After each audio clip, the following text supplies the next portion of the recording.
Save the date. I'm Jeff Stein with today's Iowa Politics Report. Iowa's Republican First in the Nation presidential precinct caucuses will be a little earlier than usual this time around, thanks to Joe Biden.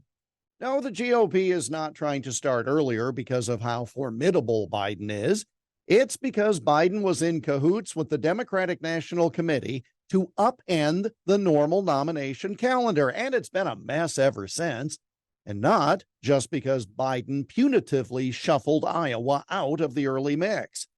As has always been the case, there are dominoes that fall with all this.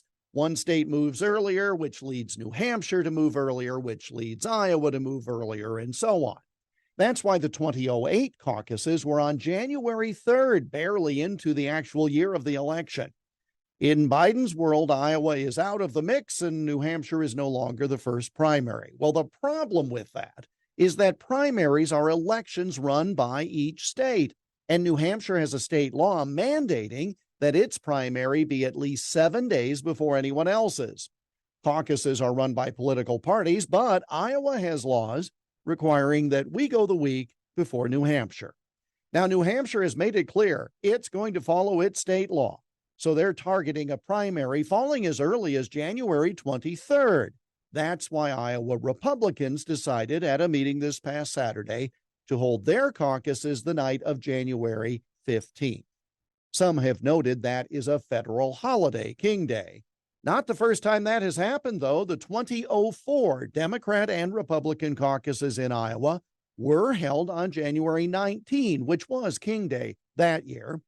Howard Dean blamed his poorer than expected showing on colleges and universities having the day off from classes, leading to lower turnout among his young voting base.